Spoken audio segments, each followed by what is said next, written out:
Bill विधानसभा के दिसंबर में होने वाले शीत सत्र के पहले नवंबर में 2 या 3 दिन का विशेष सत्र बुलाया जा रहा है और इस पर इंडिया न्यूज संवाददाता ने स्पीकर गिरीश गौतम से खास बातचीत की है। क्या कुछ कहना है गिरीश गौतम का, आप खुद सुनिए।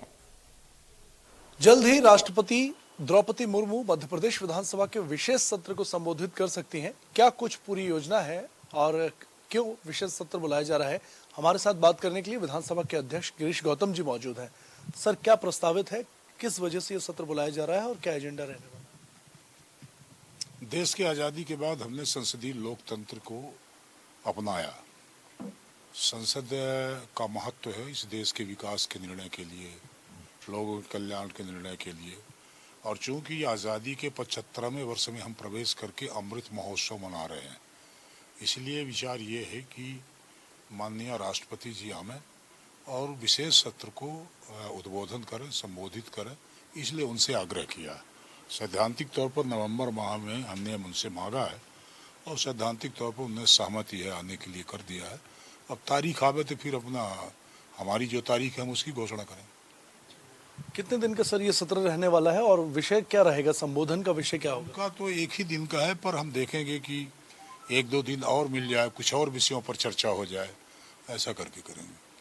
सर, शीत सत्र की क्या तैयारी है और कुछ नया नवाचार इस सत्र में होने वाला है? शीत सत्र तो अलग आएगा।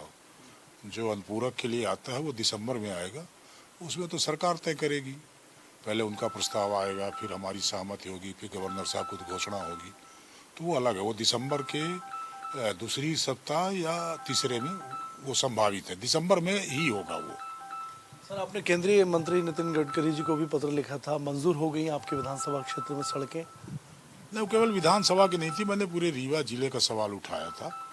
और सवाल ये था कि जब ये बड़ी सड़कों का निर्माण शुरू हुआ एमपीआरडीसी से, जो नेशनल हाईवे को अलग से बनाया गया उनको, तो जब वो बड़ी सड़कें बनी तो शहरों के भीतर से निकलने वाले नेशनल हाईवे को बाईपास बना करके गांव से, शहर से, कस्बे से बाहर कर दिया। जो भीतर वाली सड़क थी जिससे आम आबादी चलती थी, उन सड़कों की हालत खराब हो गई। क्योंकि वो एमपीआरडीसी ने अपनी बाईपास बना ली, टोल लगा लिया, और भीतर का उनने ध्यान नहीं दिया। ऐसा कुछ एग्रीमेंट था ही नहीं कि जो बाहर सड़क बनाएंगे उनको भीतर की बना करके हमको देना पड़ेगा, इसलिए वो बचते रहे वो। हम जब उनसे मिले गडकरी जी से, तो हमने यही कहा कि आखिर की सड़क आपके कारण खराब हुई है, बाईपास बना, हमारी सड़कों की मरम्मत करने वाला कोई नहीं है। और गडकरी जी ने सहृदयता का परिचय दिया। उन्होंने वन टाइम इन्वेस्टमेंट योजना के भीतर से जितनी सड़कें हमारी अंदर वाली थी उनको सबको उनने 83 करोड़ रुपए मंजूर करके उनके काम की शुरुआत की हमने। बहुत बहुत धन्यवाद सर बातचीत करने के लिए। तो रीवा जिले को एक बड़ी सौगात अध्यक्ष जी के प्रस्ताव के बाद मिली है और साथ ही अगर हम विधानसभा के विशेष सत्र की बात करें तो नवंबर में ये विशेष सत्र हो सकता है और जल्द ही इसकी तारीख का ऐलान भी किया जा सकता है।